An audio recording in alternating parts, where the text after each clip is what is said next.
Assalamualaikum warahmatullahi wabarakatuh. Waalaikumsalam. Alhamdulillah, alhamdulillahirabbil alamin. Wassalatu wassalamu ala asyrofil anbiya wal mursalin sayyidina wa maulana Muhammadin wa ala alihi wa sahbihi ajma'in. Alhamdulillahilladzi ala ni'matil iman. Alhamdulillahilladzi ala ni'matil islam. Alhamdulillahilladzi ala ni'matil hidayah. Alhamdulillahilladzi ala ni'matil quwwah. Alhamdulillahilladzi ala ni'matil istiqamah. Asyhadu an la ilaha illallah wahdahu la syarika lah wa asyhadu anna Muhammadan abduhu wa rasuluh. Allahumma shalli ala Muhammad wa ala alihi wa ashabihi wa man tabi'ahum bi ihsan ila yaumil qiyamah. Bapak Ibu jamaah salat Isya Masjid Al-Raya, mudah-mudahan kita semua selalu dalam lindungan Allah Subhanahu wa taala. Yang pertama, marilah kita bersyukur kepada Allah sampai malam hari ini kita dikaruniai oleh Allah Subhanahu wa taala sebuah nikmat yang begitu besar untuk bisa mencicipi tahun baru, untuk bisa menikmati masa baru, untuk bisa menikmati kesempatan baru dari Allah setelah 1 tahun yang lalu 1444 Hijriah kita tinggalkan. Ternyata Allah masih sayang kepada kita, kita masih memberikan kesempatan untuk umur kita sampai di tahun ini. Kita bersyukur kepada Allah bisa berkumpul. Kita bersyukur kepada Allah bisa bermajlis. Kita bersyukur kepada Allah ada kesempatan untuk mengumpulkan pundi-pundi pahala. Kita ada kesempatan untuk beristighfar kepada Allah.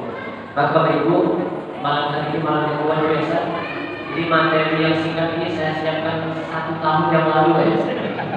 Luar biasa ya.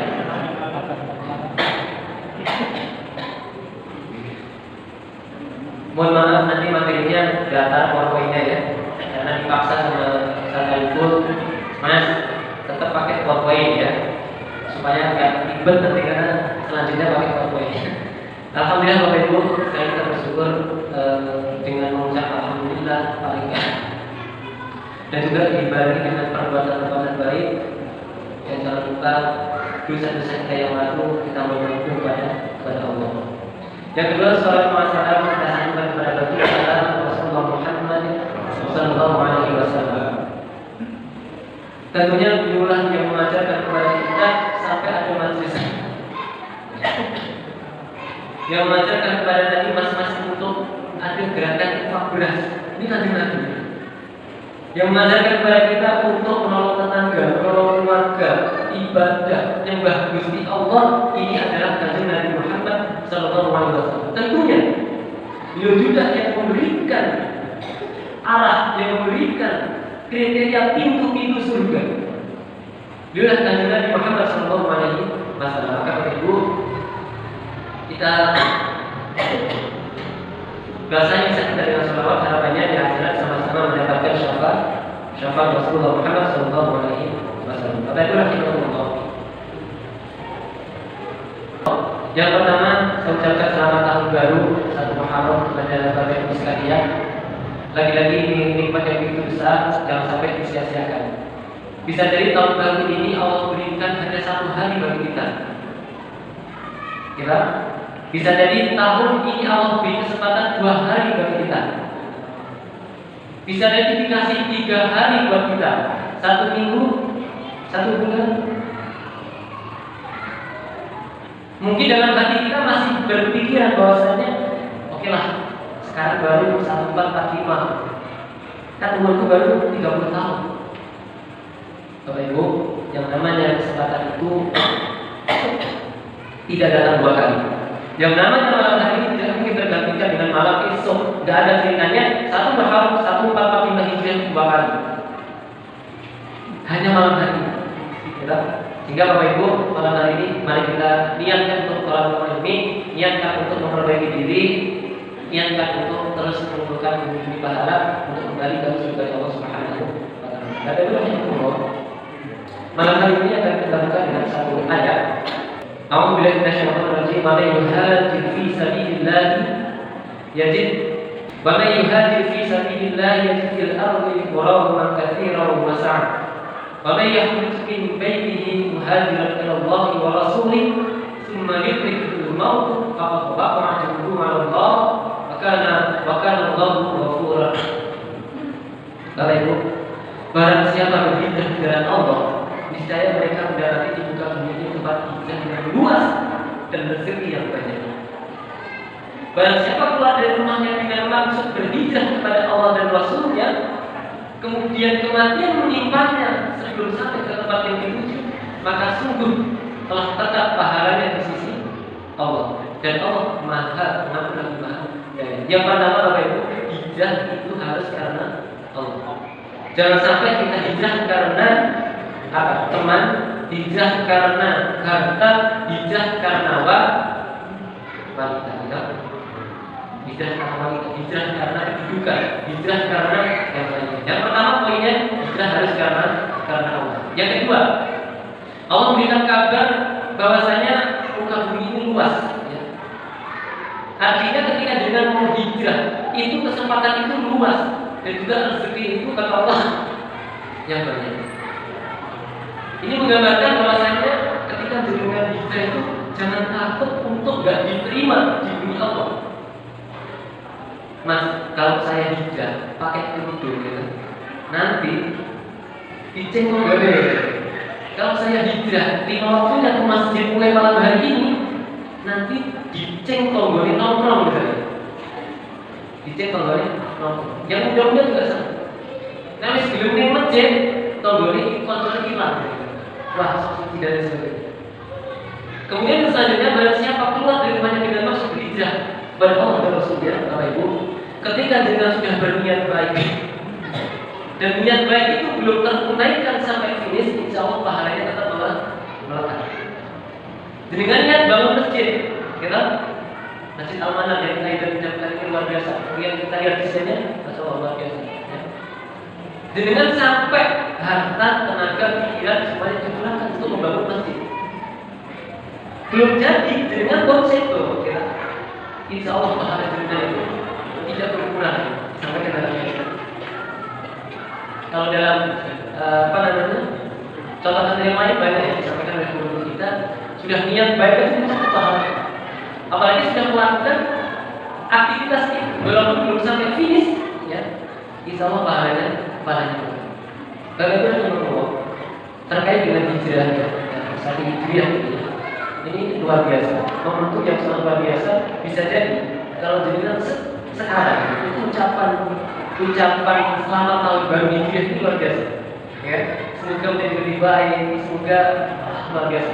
Dengan saja kata-kata satu haram itu luar biasa. Artinya apa? Semua orang berdoa untuk menjadi lebih baik. Semua orang menginginkan kebaikan demi kebaikan dengan pergantian tahun di malam hari. Nah, Bapak Ibu Rasulullah, kita lihat. Tadi kita bukan dengan satu ayat ya, memberikan gambaran kepada kita orang bijak seperti apa. Sekarang kita suguhkan sebuah fakta yang bisa kita indra, kita lihat dengan sirah. Bagaimana dulu kondisi Mekah, ya, kondisi Mekah. Kemaksiatan itu luar biasa, bahkan ya. Ada orang yang makan Tuhannya sampai maksiat ya. Zaman dahulu ya, pada saat era Mekah perjuangan Nabi itu ada orang yang dia itu sampai memakan Tuhannya. Kisah siapa Bapak Ibu? Ada orang gitu, bikin Tuhan, ketika lapar Tuhannya dimakan. Ini Sayyidina Umar bin Khattab itu, beliau ketika mau bepergian, dia bikin 2 patung, ya. Satu bahannya roti, satu seperti kayak manisan gitu. Ketika dalam perjalanan dia lapar ya, gak ada bekal habis, akhirnya dimakan Tuhan. Ketika itu diceritakan kepada Kanjeng Nabi, apa yang terjadi? Kanjeng Nabi tertawa sampai luar biasa. Masa ada manusia makan Tuhan? Bagaimana kondisi anak di masa perjuangan Mekah? Bagaimana kondisi sosial ekonomi? Ya? Kondisi anak itu luar biasa di Mekah. Ya? Kalau ada anak wanita itu dibunuh. Bagaimana ekonomi riba itu luar biasa? Bagaimana budaya Mekah? Bagaimana kondisi Madinah, Bapak Ibu? Kondisi Madinah setelah Kanjeng Nabi hijrah ke Madinah berbeda kondisi. Artinya dengan masa itu ada perubahan yang signifikan. Dari kondisi kemaksiatan yang cukup berkurang, bahkan bisa dikatakan hilang, dengan kondisi yang jauh lebih baik. Karena apa? Dengan proses yang begitu luar biasa. Kondisi anak-anak itu dimuliakan. Kondisi anak-anak di masa Madinah itu dimuliakan. Kita tahu satu kisah bahwasanya Kanjeng Nabi waktu sholat ya, di sholat ya, sampai naik-naik itu dia. Kita sedang kisah bagaimana Kanjeng Nabi bermain dengan anak-anak kecil ya. Para sahabat bermain dengan anak-anak kecil. Bagaimana kondisi ekonomi yang sangat kuat, bagaimana budaya yang sangat memuliakan manusia, memanusiakan manusia. Bahkan pada saat masa Madinah, orang kafir pun orang kafir pun dimuliakan, tidak dihinakan. Orang kafir, tentunya yang kafir ini ya, kafir yang mengutuk kepada Kanjeng Nabi. Aturannya. Bagaimana menggunakan Allah Subhanahu wa Ta'ala. Ini kondisi 1400 tahun yang lalu. Hijrah terjadi 1400 tahun yang lalu. Seperti inilah kondisinya. Ada perubahan yang signifikan, baik dari secara pribadi masyarakat maupun dari kenegaraan. Nah, kita lihat Indonesia Bapak Ibu. Ya. Indonesia kondisi anak 90-an seperti apa? Anak tahun 90, masalah permainan, masalah bermain, dolannya sampai mana? Game-gamenya seperti apa? Ya. Kondisi anak setelah tahun 2000, jadi nanti tahun 2000 ada dinamika apa? Ini namanya PlayStation masuk Indonesia, ya. PS masuk Indonesia. Tahun 2008 ada apa Bapak Ibu? Tuh, setan gepeng itu 2008 ya. Ini 2008 setan gepeng. Ini tahun 2008. Bagaimana anak-anak kita setelah tahun ini? 1 tahun ke depan, gak ada 6 bulan ke depan. Ya, 6-7 bulan ke depan. Setelah tahun 2023, setelah berapa tahun Bapak Ibu? 2008 sampai akhir. 15 tahun ya. 15 tahun dari adanya gadget. Bagaimana anak-anak kita setelah 2020? Kita lihat kondisi anak saat tahun 2030. Bagaimana kita mengubah? Kalau tadi kita lihat bagaimana fakta hijrah di tahun 1400 tahun yang lalu perubahannya signifikan. Hari ini kita peringati 1 Hijriah. Kita peringati 1 Muharram setiap tahun, bagaimana perubahannya? Ini masih bahan-bahan benar. Kita peringati 1 Muharram setiap tahun, Bapak Ibu, apa perubahannya? Mas kurang ini. Tahun baru atau Mas Kaki. 1 Januari peringatan. Dirangkai-rangkaikan apa perubahan signifikan yang terjadi pada masyarakat kita, pada anak kita. Semakin naik atau semakin turun? Atau datang? Kondisi akhlaknya, ya, kondisi akidahnya, kondisi keimanannya, kondisi adabnya ke orang tua, kondisi kemasyarakatannya. Ini anak-anak kita luar biasa kondisinya Bapak Ibu. Pada Allah Subhanahu wa Ta'ala menyampaikan dalam salah satu ayatnya, ini ayat surat Al-Fatihah, panjenengan sudah hafal ya. A'udzubillahi minasyaitonir rajim. Ya ayyuhalladzina amanu qu anfusakum wa ahlikum nar wa quduha an-nas wal hijarah 'alaiha malaikatun ghilazun shidadun la ya'suna Allah ma amarahum wa yaf'aluna ma yu'marun. Bapak Ibu, ini kalau kita baca ayat ini sebut. Ini amanah yang luar biasa dari Allah. Hai orang-orang yang beriman. Siapa kita nih Bapak Ibu? Kita siapa lagi? Siapa yang dituntut dalam ayat ini? Kita. Kalau kita gak beriman, gak pernah jadi Bapak Ibu. Tapi karena kita mengimani yang enam, kita kenal ayat ini Bapak Ibu. Hai orang-orang yang beriman, pelihara dirimu dan keluarga dari api.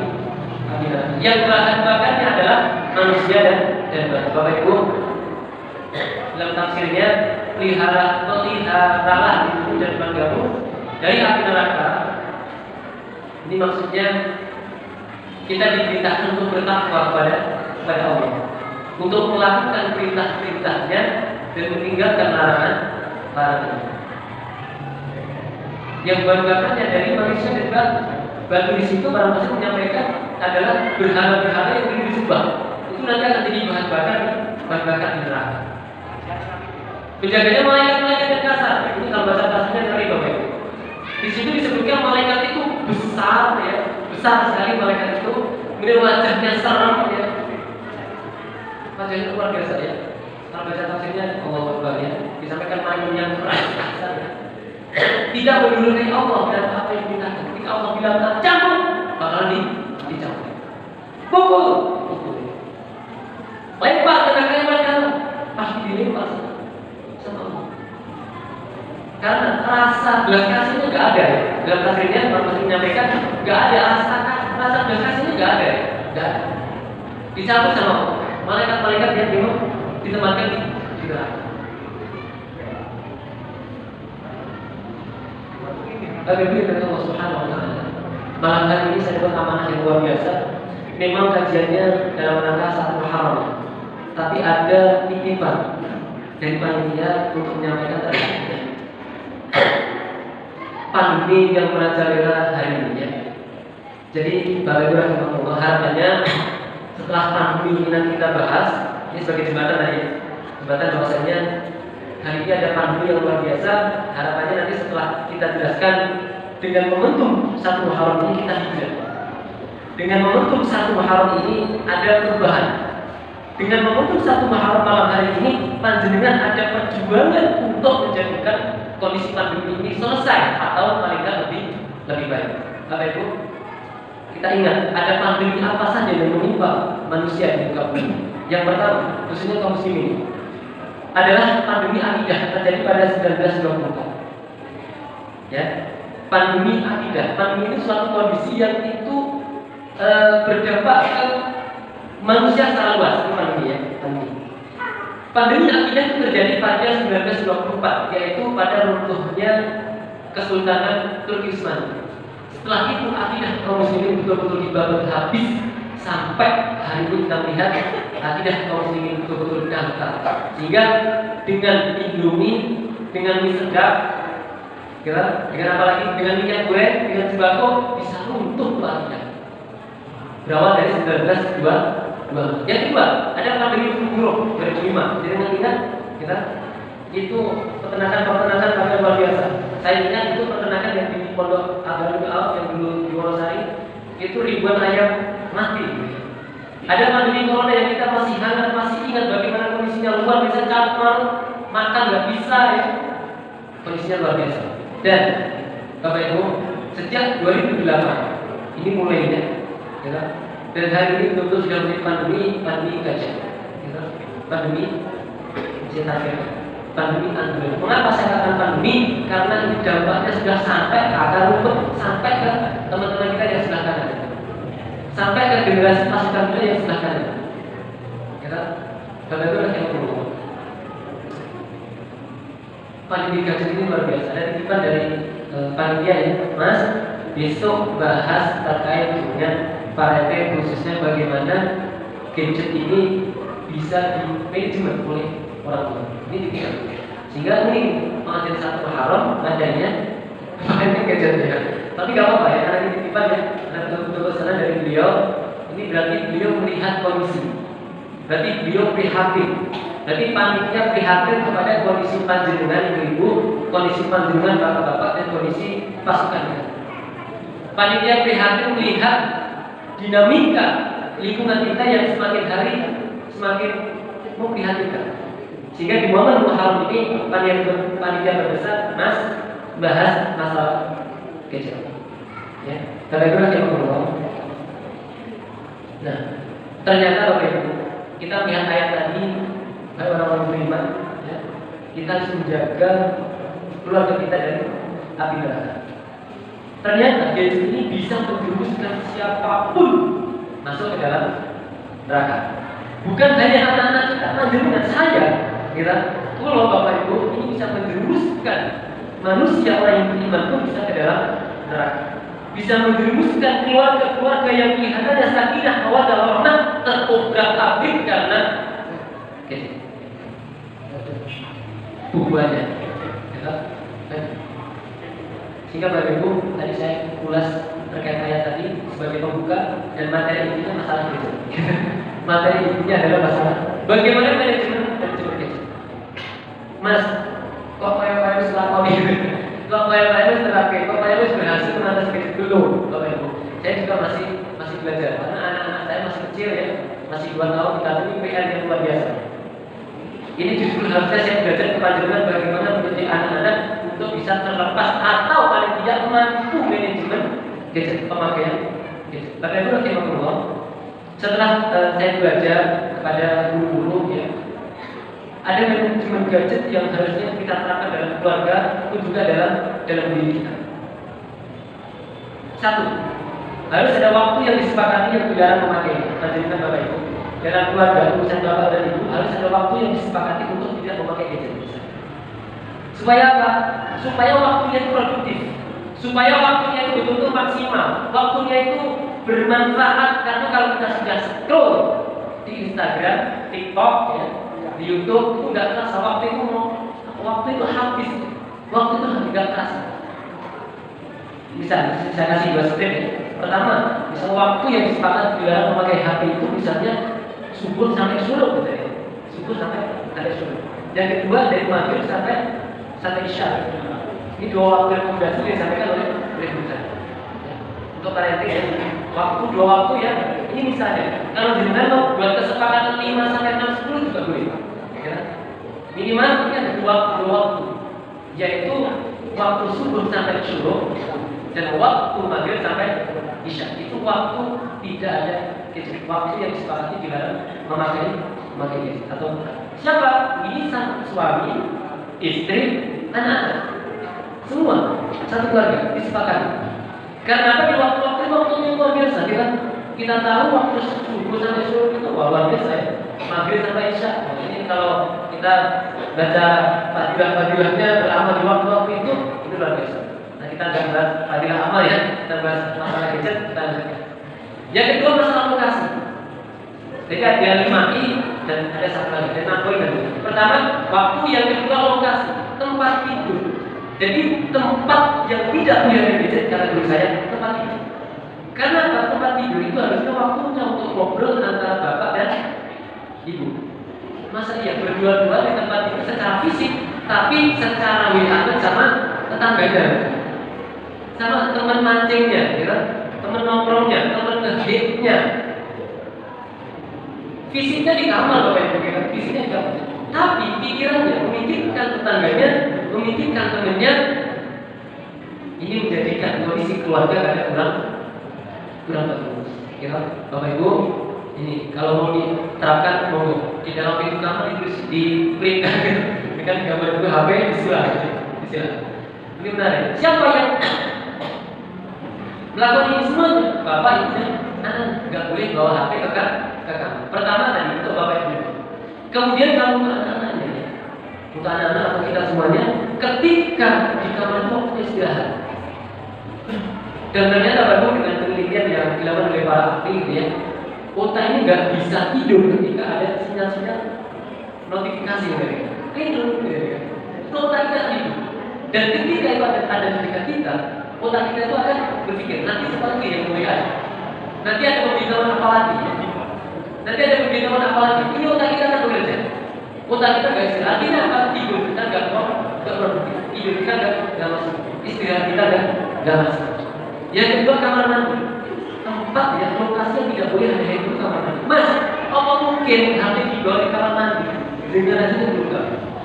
Jadi banyak anak muda itu ke kamar mandi bawa HP, nanti di tempat. Ini banyak kasus ya. Kita ada seorang psikolog itu mengatasi ribuan orang-orang yang anak-anak yang stres karena gadget. Dan beberapa di antaranya karena cirinya itu dia sangat stres itu karena apa? Ke kamar mandi bawa. Dan ingat Bapak Ibu, ketika ada anak kita yang alhamdulillah berlama-lama di kamar mandi waktu, ya, ini peringatan bagi kita. Jadi kan harus teliti, dia harus peka. Ini berarti nggak normal kalau lama-lama di kamar mandi. Ada sesuatu yang harus diperbaiki. Karena yang kita tahu dalam hadis Nabi itu, yang namanya toilet itu adalah tempatnya jin dan syaitan. Tentu tempat itu bukan tempat yang baik untuk berlama-lama. Ya. Yang pertama waktu yang disepakati, yang kedua adalah lokasi Bapak Ibu kalau bisa mengaktifkan itu luar biasa. Yang ketiga ini durasi. gitu. Durasi menggunakan jadikan target. Ini bagi jenengan juga boleh, bagi kita juga oke, bagi anak-anak kita apa? Bisa durasi total 2 jam juga berarti apa? Nah ini berapa jam kita pakai handphone? Ini kalau saya juga belum bisa. Misalnya akan setelah kajian ini akan mencoba memperjuangkan bagaimana HP itu dibatasi dalam pemakaiannya. Durasi total kita sehari berapa? 6 jam atau 7 jam atau 5 jam. Itu kita bagi. Sehingga ada waktu kita untuk mengaji, ada waktu kita baca buku, ada waktu kita untuk bersosial masyarakat itu tetap ada. Kemudian durasi pemakaian kalau untuk anak-anak kita ya, ini bisa kita terapkan kepada anak-anak kita kasih janji kepada anak. Yang keempat adalah aplikasi, ya. Ini Bapak Ibu rahimahullah, ini disarankan oleh guru kita semuanya serba kesepakatan ya. Jadi kalau anaknya sudah dewasa, kalau anaknya sudah gede, anaknya sudah besar. Ini sama guru saya itu diterapkan sampai anaknya kuliah itu bisa. Sampai anaknya kuliah itu kesepakatan ini bisa berjalan. Jadi ngobrol dengan anaknya, dengan putra-putrinya, nah kita sepakati, kita tidak pakai media sosial berapa? 2. Kalau maksimal 2 kalau media sosial ya. Misalkan Facebook saya 2. Kalau IG sama TikTok ya, nanti sama TikTok. Atau IG sama Facebook ya, atau apa ya. Yang kedua terkait sosial messenger. Ini disarankan oleh saya satu keluarga sama. Pakai WA semua. Pakai messenger semua. Pakai BBM dulu pakai BBM semua. Dan ini diterapkan sampai beliau itu putra-putrinya kuliah ini sampai kita. Tapi untuk seperti itu harus ada trust dari anak kepada orang tua. Dan trust itu Bapak Ibu harus dibangun sejak. Kemudian game kalau anak-anak ya, game ini harus sepakati karena ada game yang boleh dan game yang tidak boleh. Mas jadi harus tahu karena ada game permainan yang itu akan menjadikan anak-anak kita. Walaupun saya bukan pemain game ya, tapi dengan cerita dari teman-teman yang lain atau cerita dari para psikolog yang mengatasi masalah seperti ini, itu dari Bapak Ibu. Ternyata game itu bukan sekedar permainan yang membuat anak-anak kita diam, bukan. Itu kadang punya misi. Yang membuat game itu punya misi di belakang, punya niat tujuan. Mau dibuat apa generasi ini diciptakanlah game yang seperti ini.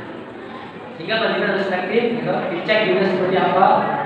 Game yang boleh atau yang tidak boleh. Dan ketika game yang boleh itu dengan kasih durasi, dengan kasih masa expired. Ya. Nah, nanti 15 hari uninstall ya. Kalau enggak, kalau gamenya agak mendidik 30 hari dihapus. Ya. Kalau gamenya kurang menarik, ya, 1 hari dihapus. Nanti ganti lagi nggak apa-apa ya. Tapi artinya apa? Nggak sampai itu kecanduan begitu. Nggak sampai ke kecanduan. Bapak Ibu rahimahullah, dan yang terakhir adalah situasi. Nah, ini penting banget.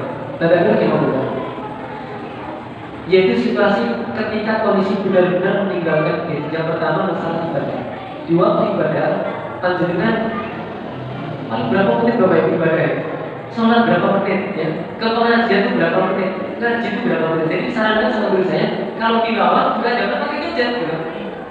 Nanti pas Bismillahirrahmanirrahim atau merendahkan kalimat tahu.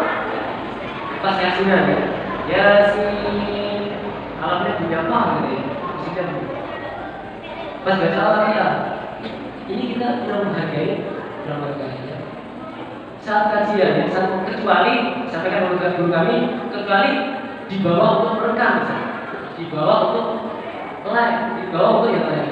Kalau dalam pengajian mendatangi majelis, disarankan oleh guru kami tidak membawa supaya apa? Kita menghormati ilmu, kita menghormati guru, kita menghormati asatidz, ya, menghormati siapa yang memberikan materi. Yang kedua, saat makan bersama keluarga, mas ini makannya dewe-dewe gitu ya. Sitori gay, sitori resto, sitori kafe, sitori rumah makan gitu ya, sitori rumah. Pikir, gimana kedekatan itu akan terjadi ketika nggak pernah makan bareng. Makan bareng ya. Saat makan bersama ya, makan bersama. Kalau saya biasanya habis maghrib itu aku makan ya. Habis maghrib itu aku makan bareng. Manajer siapa? Ibu ya, ibu sebagai manajer. Nangis, gak apa-apa, diambil nangis. Termasuk bapaknya yang ambil ya. Pas waktu makan bersama disarankan inilah waktu dan situasinya tidak ada gadget waktu meninggalkan. Jadi sambil makan sambil kadang cerita apa ya. Ini bisa meningkatkan memupuk rasa kasih sayang, memupuk kedekatan itu akan muncul di situ. Kedekatan akan terbangun ya. Rasa anak memiliki orang tua, seorang tua memiliki anak itu akan terbangun. Karena Bapak Ibu ketika masa kecil ini nggak kita rawat, kita akan kehilangan masa-masa itu dan kita akan menyesal. Akhirnya apa yang dilakukan ketika merasa gagal mendidik anaknya dari kecil, ketika cucunya lahir, cucunya ya coba untuk tindakan seperti ini. Ini banyak orang tua seperti itu, gagal mendidik anaknya dari dini, akhirnya cucunya yang coba diasuh sama orang tua. Yang terjadi apa? Orang tua si anak bakalan kehilangan masa mengasuh anak kecil. Gak percaya dengan ini. Ketika anak-anak kecil sekarang diasuh oleh orang tuanya, nanti ibu dan bapak mereka akan merasa kehilangan bagaimana mengasuh anak di masa kecil. Kalau sekarang belum terasa, mungkin esok. Karena seni mengasuh anak ini luar biasa. Kira seni mengasuh anak bahkan itu tidak amal jariah yang luar biasa. Ini akan menjadi hal yang luar biasa Bapak Ibu. Saat ini saya terangkan pada materinya ya, yang mengasuh cucu-cucunya jangan 100% haknya diambil, gitu. Jangan sampai 80% haknya diambil. Jenengan sekedar membantu mengasuh itu luar biasa, gitu. Tapi jangan sampai hak asuh putra cucu jenengan itu jenengan ambil sepenuhnya. Sayang, ya, sayang sekali. Nanti kasihan ya, yang malu muda ini nggak terlatih untuk mendidik anaknya. Tahu-tahu dikasih ketika sudah gede ya kan, akan kayak karakternya kok seperti ini ya. Karakter anak saya kok seperti ini ya, karena ternyata memang dari kecil dia tidak tahu, tidak. Yang ketiga masalah di acara keluarga besar, ini luar biasa. Ketika sudah di acara besar, gitu, bapak ibunya saling ngobrol, anak-anaknya dijaga yang penting menang. Orang harus gitu. Sebenarnya orang harus yang akan keluarga tidak di HP, Facebook, dia main. Ini kondisi yang sering kita lihat. Nggak tahu kalau di antara keluarga bapak ibu, gitu. Ataukah sama, ataukah sudah bermanajemen dengan lain. Jadi bapak ibu, waktu acara keluarga ini ya, dalam ilmu ini hampir seluruhnya dikumpulkan, baik yang tua, yang muda, yang anak-anak dikumpulkan. Itu ngobrol ya, ngobrol bareng ya. Itu saling segar dengan pertemuan keluarga itu antara ponakan itu kenal, ya. Antara sepupu itu kenal, saling mengenal. Kalau mau lebih menarik itu dibuat game, dibuat itu apa nih? Antara keluarga tidak ada makan-makanan bertemu ya, tapi dibuat di situ ada gamenya misalnya ya. Sehingga permainan-permainan yang itu akan meningkatkan ukhuwah, meningkatkan kedekatan itu akan lebih baik, lebih baik dalam. Dan selanjutnya adalah saat bicara dan diskusi dengan baik panjenengan menerima tamu atau panjenengan bertamu. Ini kondisi-kondisi yang harus situasi untuk meninggalkan. Jadi sangat tidak menghargai ketika panjenengan ngobrol ya, disandingkan dengan main HP. Atau kita bertamu atau jenengan menerima tamu. Wis penting-penting mengundang gitu Bapak Ibu jenengan latihan sendiri. Ini kondisi-kondisi yang sebenarnya sangat tepat ketika kita meninggalkan. Bapak Ibu yang membawa. Dan yang keenam adalah ini. Bapak Ibu, ini anak-anak kita itu belum butuh sebenarnya. Kita SD itu belum butuh. SMP itu seberapa sebetulnya HP mereka? SMP itu seberapa butuhnya sebenarnya? Ya, seberapa butuhnya? Ini saya belajar kepada Ustaz Felix. Ustaz Felix itu ucap dirinya sampai SMP itu gak dibikin HP. Padahal Ustaz Felix kalau mau beli HP kira-kira ini kuat ya. Ustaz Felix itu kalau mau beli HP kan kuat, tapi gak dibelikan. Jadi anak itu kalau mau pakai HP ya pakai punya orang tuanya. Ada komunikasi di sekolah masalah SD ya atau SMP ya ke HP orang tua. Dan ternyata Bapak Ibu, walaupun sampai SMA putri beliau sampai itu nggak bawa HP, ketika dikasih HP itu mengoperasikan HP lebih canggih daripada orang tua. Artinya apa? Gak ada kata terlambat untuk memberikan ini pada anak. Panjenengan memang nggak pernah kalau untuk belajar HPK lama kita dikasih ini 2 hari, paling lama 1 bulan itu mahir. Kita pintar pakai HPK. Anak-anak tidak didikan HP. Bapak Ibu, ini kadang sendiri juga.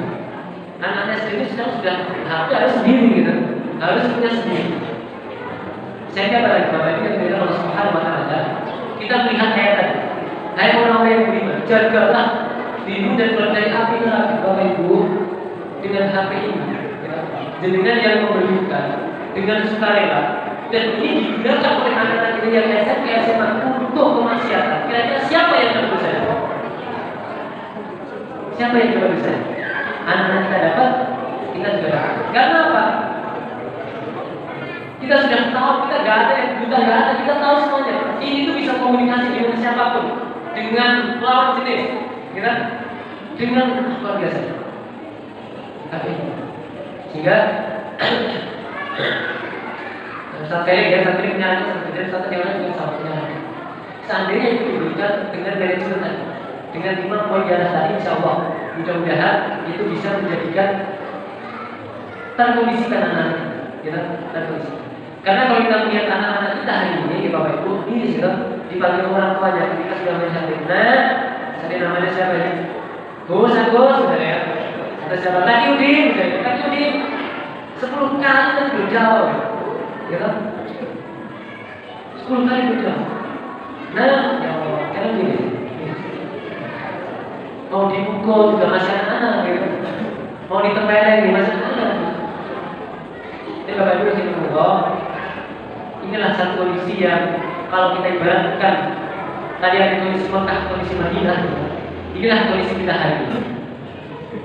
Sangat berharap Bapak Ibu di momen Muharram ini, satu Muharram inilah titik tolak kita untuk berhijrah, menghijrahkan aktivitas kita, menghijrahkan pola masuk anak kita, menghijrahkan pola keseharian kita dari dia.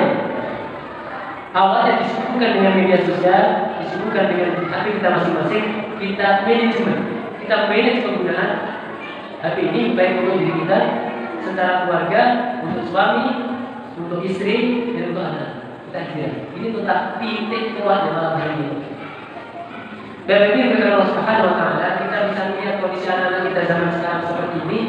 Ini PR bagi siapa bertanya? Ini masalah bagi siapa? Ini tanggung jawab siapa? Ini butuh peran siapa saja untuk bisa menyelesaikan masalah. Kita ingat tadi pandemi ada flu burung selesai Bapak Ibu? Pandemi flu burung selesai apa dereng? Selesai apa dereng? Dereng. Tapi berkurang. Flu burung berkurang. Pandemi corona pun selesai. Selesai apa dereng? Ya, ini terjadi perbedaan pendapat antara masalah ini, terjadi perbedaan pendapat. Tapi secara resmi pemerintah sudah menurunkan, nggak ada ya. Karena kemarin saya naik kereta ke Jakarta sudah nggak ada vaksin, ya. Sudah nggak ditanya masalah vaksin ya, nggak ditanya. Secara resmi juga nggak ada. Bapak Ibu, selesainya flu, selesainya corona, apakah itu cukup dengan peran panjenengan? Cukup dengan peran peternak? Cukup dengan peran orang yang memiliki ayam dan burung? Kalau di sini yang memiliki ayam, padahal apakah cukup dengan orang yang memiliki ayam, peran orang yang memiliki ternak sehingga pandemi flu bisa selesai? Tentu tidak. Corona, apakah hanya peran kita masing-masing sehingga corona bisa selesai? Bapak Ibu, untuk menyelesaikan masalah yang begitu luar biasa, ini nggak bisa kita sendiri. Ini butuh peran orang tua. Ini khusus masalah biasanya orang tua, masyarakat dan negara. Apa peran orang tua untuk anak-anaknya? Apa peran orang tua untuk mendidik anak-anaknya? Ya, ini besar Bapak Ibu. Jadi yang interaksi 24 jam. Jadi yang interaksi langsung bahkan panjenengan yang dimintai pertanggungjawaban atas anak ini nanti jadi apa? Kita sehingga ini menjadi peran besar bagi panjenengan Bapak dan Ibu untuk mensukseskan niat kita, mensukseskan sekali-sekali yang terbaik. Panjenengan kalau bisa mengaplikasikan 5I tadi, 5I tadi ini luar biasa. Bagaimana dengan masyarakat? Kadang tuh orang tuanya sudah bilang, orang tuanya sudah mencoba memanage anaknya, kemudian hati. Tapi masyarakatnya bilang apa? Alah mas, kocok deh guys, terus orang umum orang hati. Ini yang general hati ini sholat, kalau anak-anak sekarang nggak main game ini sholat, orang umum akhirnya jadi tukang diberikan. Artinya masyarakat memang mendukung untuk anak-anak itu terlibat ke dalam dunia pandemi gadget. Masyarakat pun juga negara hari ini Bapak Ibu memang betul-betul lepas tanah diserahkan kepada individu. Masyarakat hari ini segala sesuatunya itu lepas tanah diserahkan kepada individu. Masalah kesehatan, pendidikan, sosial itu lepas tangan negara kita. Ini diserahkan ke panjenengan, diserahkan ke panjenengan. Bagi Allah Subhanahu wa Ta'ala, sehingga bagaimana kalau masalah seperti ini diatur atau dipikirkan oleh negara, ya seperti negara, itu apa bisa terjadi? Nah, bagaimana ini pertanyaannya bagaimana cara kita untuk mengkondisikan anak kita? Bagaimana cara kita? Bagaimana para orang tua? Standarnya apa mas? Tolak ukurnya apa? Kurikulumnya apa?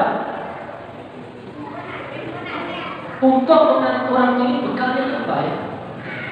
Orang tua standarnya harus Islam, ya. Kita mendidik anak kita standarnya harus Islam. Bagaimana standar Islam itu? Mendidik anak itu yang pertama harus akidahnya dulu, gitu. Akidahnya kuat dulu. Setelah akidahnya kuat, pahamnya terkait dengan syariat. Ya, bagaimana anak-anak itu memahami syariat Islam. Setelah syariat, jangan cukup di situ. Bagaimana anak-anak ini digerakkan untuk dakwah dari itu. Jadi akidah, syariat dan dakwah ini harus menjadi apa namanya? Fokus kita sebagai kaum muslimin, sebagai orang tua, menanamkan ke generasi kita itu bukan hanya akidah yang kuat, gak cukup Bapak Ibu. Tapi harus paham syariat dan juga tahu kewajiban dakwah. Masyarakat juga sama, standarnya harus Islam, tolak ukurnya harus Islam. Bagaimana Islam memandang masyarakat? Bagaimana Islam memandang anak-anak? Bagaimana Islam memandang pergaulan?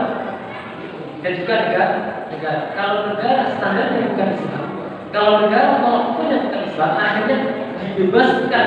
Rakyatnya mau ngapain aja? Dibebaskan. Media sosial itu dibebaskan oleh pemerintah, sehingga semua orang bisa mengakses. Bapak Ibu dimuliakan Allah Subhanahu wa Ta'ala. Inilah titipan dari panitia ya, untuk menyampaikan bagaimana gadget itu supaya termanage di dalam keluarga. Jadi tadi ada 5I ya, ada 5I. Yang pertama tadi apa Ibu? Ada 5I. Yang pertama lali gitu. Yang pertama lali. Yang pertama apa Ibu? Yang ada dua tadi, ada dua. Ya. Waktu yang disepakati, ya. Waktu yang bisa sepakati ada dua waktu minimal, ada dua waktu, yaitu setelah subuh sampai subuh, kemudian maghrib sampai isya. Yang kedua terkait dengan lokasi, kamar tidur dan kamar mandi. Yang ketiga ada durasi, ya. Waktu pemakaian, jadi kan juga nggak 24 jam pakai HP ya, nggak 12 jam pakai HP ya. Kemudian kalau anak-anak kasih waktu, berapa lama HP-nya? Yang keempat adalah aplikasi, ya. Aplikasi dibatasi, jadi nanti dibatasi. Jadi bukan kok jadi pakai kalimat mas, saya putuskan saya 5 jam aja pakai HP. 1 jam TikTok, 1 jam WA, 1 jam YouTube, itu doa ya gitu. Jadi 5 jam itu saya pakai 5 jam, 1 jam untuk media sosial, ya, 1 jam untuk belajar di YouTube, 1 jam untuk rapat kerja, 1 jam bukan untuk kerja, ternyata untuk media sosial semua. Ya. Yang kelima adalah situ situasi. Jadi ada waktu yang disepakati, kemudian ada lokasi, yang ketiga ada durasi waktu, yang keempat ada aplikasi yang kita tentukan, yang kita sepakati, yang kelima ada situasi kapan kita pakai HP, kapan kita tidak pakai HP. Dan kita bawahi kalau bisa Bapak Ibu anak-anak tidak usah diberikan handphone ya. Jadi kalau masalah SMP gitu ya, pakai HP dengan cukup ya, sama cukup. Apalagi yang diantar jemput itu sampai nanti ya. Jadi diantar jemput itu ya, komunikasi dengan pihak sekolah ya, atau dengan sopir. Tapi silakan komunikasi dengan pihak keamanan sekolah itu sangat-sangat membantu untuk kita menjaga karena kita kembali lagi ke ayat tadi, kita harus menjaga diri kita dan keluarga kita dari api neraka. Bapak Ibu, bisa jadi api neraka itu pintunya melalui media sosial.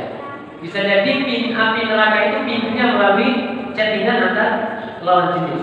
Bisa jadi api neraka itu pintunya karena TikTok, karena YouTube, karena komunikasi dengan istri orang, komunikasi dengan suami orang yang itu tidak ada kepentingan yang berbeda. Itu Allah, mudah-mudahan bermanfaat gitu.